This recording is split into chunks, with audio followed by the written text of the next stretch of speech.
daños en los recursos humanos, presionó para que el conflicto terminara en un armisticio que para él fue desfavorable para Occidente porque el comunismo marcó todos los tiempos de la guerra. Cuando empezó el momento de terminar el armisticio, entonces lo ve como una derrota de los occidentales.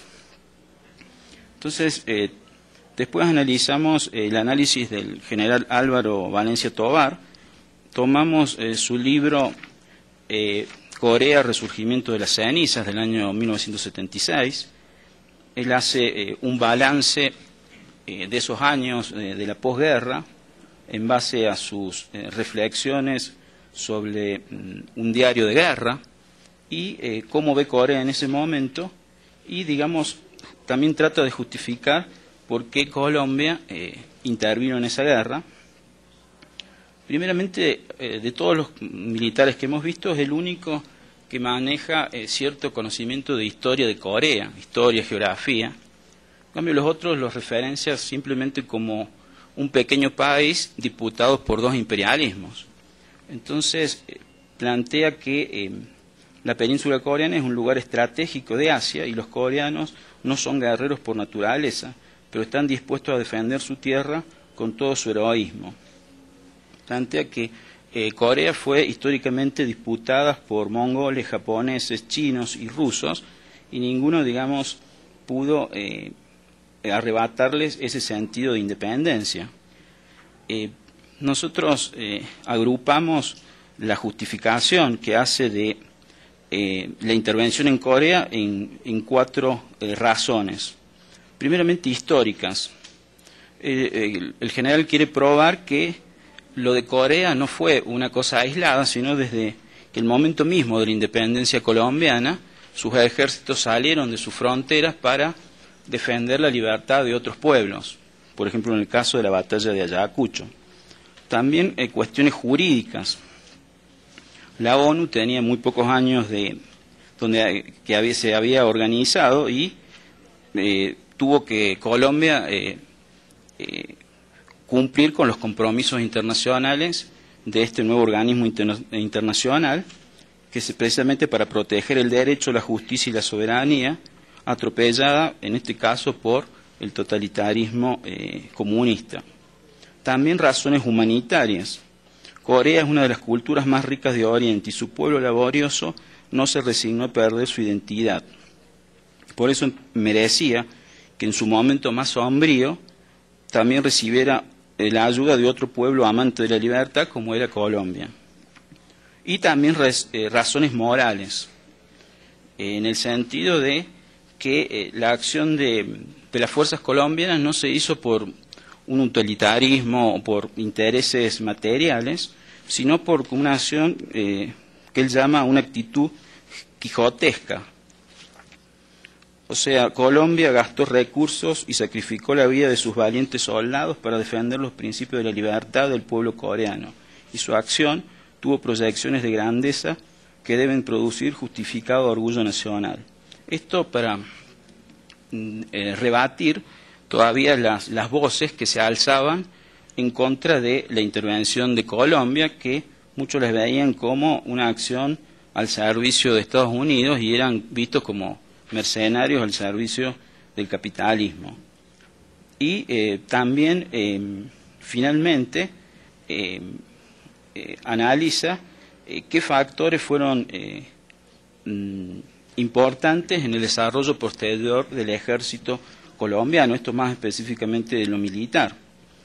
La acción en Corea permitió una capacitación de las Fuerzas Armadas para afrontar cualquier amenaza contra su seguridad interna y externa, con cuadros entrenados en el propio campo de batalla, dentro de las modalidades tanto de guerra regular en su conjunto como irregular en las pequeñas fracciones. Dice que esto, después fue importante para tener un entrenamiento para combatir en el frente interno. También habla de las similitudes del territorio coreano con los Andes colombianos, las montañas, y eso también es una valiosa experiencia táctica y probar nuevos armamentos. Y en finalmente también esta guerra ayudó a modernizar las doctrinas que fueron tomadas en el campo académico y mismo del combate, logrando una fuerte identidad profesional que elogia, digamos, como un gran aporte de la guerra de Corea. Después tenemos una serie de estrategas argentinos que, como decíamos, ninguno escribió un libro específicamente sobre la guerra de Corea, sino que la van tomando como ejemplos en sus trabajos sobre las guerras en general. En este momento ya en 1959, 60, impactados por la Revolución Cubana y el peligro que para ellos representaba las guerrillas del comunismo. Entonces retoman un poco esta guerra y van a elaborar este concepto de guerra revolucionaria. Por ejemplo, el general Marini, que caracteriza a la guerra de Corea como revolucionaria porque se hizo para cambiar la orientación política de un Estado, con una característica marcadamente ideológica. Este general va a escribir 2 tratados donde hay ciertas, digamos, avances en cuanto a resolver las causas de por qué estalló esta guerra.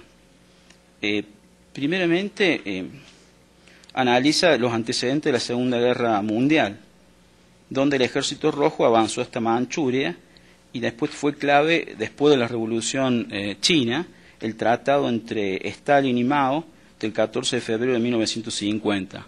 Esto va a ser también un argumento que van a usar el resto de estos militares, la idea de la teoría conspirativa del comunismo, como que era una fuerza ideológica que sincronizadamente actuaba en distintos países. Por eso también la importancia de prevenir esto y, digamos, estar en condiciones de contraatacar.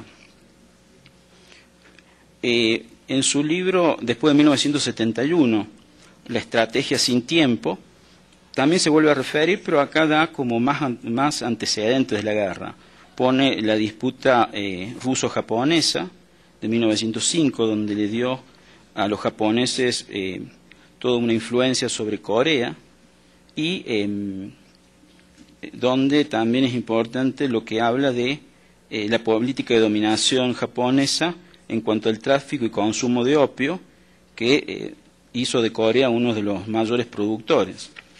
Pero a diferencia de otros, marca que para China, por las grandes fuerzas que movilizó, pero que no lograron, digamos, una ofensiva clara, habla de que China no logró los objetivos que se planteaba con la guerra de Corea, que eran sacar a los norteamericanos del teatro de operaciones asiático, que les retiraran la protección a Chiang Kai-shek y entrar en las Naciones Unidas. No logró ninguno de estos objetivos, pero lo que él valora es que cambió la estrategia del comunismo hacia no una guerra convencional, sino a una guerra de guerrilla.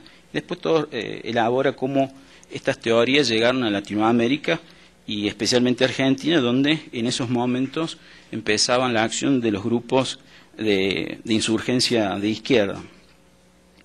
El general Villegas también, es otro militar que más o menos con los mismos argumentos plantea esta teoría de una conspiración mundial, visto al comunismo como una pérfida máquina de guerra, o sea que su fin es la guerra y sus métodos de imposición es la violencia.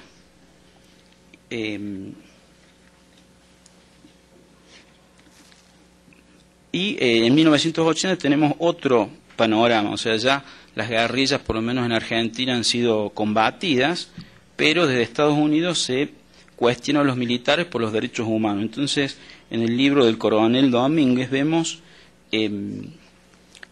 otra interpretación del conflicto de Corea, como una pérdida de Occidente. No pudo vencer a los comunistas como sí lo hizo el ejército argentino. Entonces, hay una crítica a Estados Unidos por precisamente no llevar una fuerza, no lograr una clara victoria militar, porque habían le reprochan, digamos, esta actitud de casi un retiro de Corea y, bueno, una derrota en Vietnam, que son teorías que van a tomar, por ejemplo, el general Pinochet, esto no está acá, que precisamente él dice que el comunismo no empezó a caer en el muro de Berlín, sino en el Cono Sur, donde precisamente un ejército había derrotado a una fuerza comunista. Y por último tenemos, ya no sé si tengo tiempo, una comparación ya en los 90 que hacen los militares argentinos de la guerra de Corea con la guerra de las Malvinas del año 1982. En esos momentos los militares ya no solamente se los cuestionaba por su acción en la represión de los movimientos insurgentes, sino también en la actitud que tuvieron en Malvinas, una guerra que todos sabemos duró muy poco y que todos les reprochaban, digamos, acciones de cobardía, donde se había mandado jóvenes conscriptos sin instrucción y que, digamos, esto había sido una deshonra para el país. Entonces ellos tratan de, con cifras, tratan de comparar la guerra de las Malvinas y la de Corea en cuanto a algunas cifras que ellos sacan de los muertos, por ejemplo, británicos en la guerra de Corea, que son aproximadamente 700, y los 255 muertos que tuvieron en la guerra de las Malvinas. Entonces ellos comparan, dice, en 3 años perdieron tanta cantidad, movilizando 40.000 soldados, y en Malvinas perdieron en muy poco tiempo una cifra que casi la mitad. Entonces, un poco jugando con las cifras, llegan a la conclusión de que, comparado a la guerra de Corea, por ejemplo, fue una guerra de una alta mortalidad, teniendo en cuenta la cantidad de soldados movilizados en Corea y por aproximadamente 35.000 soldados movilizados por Argentina e Inglaterra en 1982, donde entre muertos y heridos, un 10% de estos 35.000 habla de una guerra muy breve, pero muy violenta. Y la compara, por ejemplo, con Vietnam, con Corea, que son guerras, por supuesto, en volumen de soldados movilizados, acciones bélicas importantes, pero en el tiempo, digamos, hacen ver que efectivamente el ejército argentino peleó y, por ejemplo, en cuanto a los oficiales, la mayoría de los muertos y heridos, contradiciendo lo que ellos dicen una prensa en contra, fueron la mayoría oficiales y suboficiales en contraposición a la guerra de Corea, que por ejemplo hay una mayor cantidad de soldados conscriptos. Entonces, más o menos las conclusiones son esas, que todos partían de cierto anticomunismo, más larvado en Perón, porque también criticaba el capitalismo, y el único que se permite cierta valoración del comunismo es la del general Valencia Tovar, que valora del comunismo o de los comunistas su acción de combate. Después usted me lo...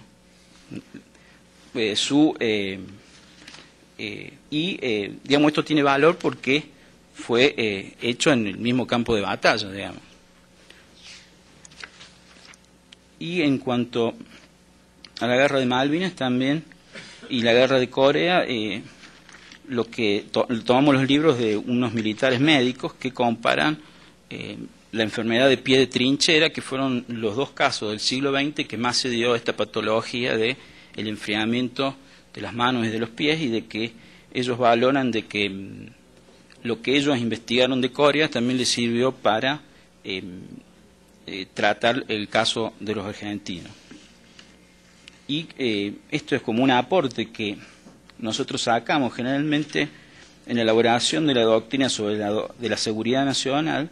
Se han resaltado los aportes de la experiencia de la contrainsurgencia de Argelia y Vietnam, esto por lo menos en el caso argentino. Pero como probamos, también el conflicto coreano fue tenido en cuenta, aunque en menor medida, como un antecedente en los estudios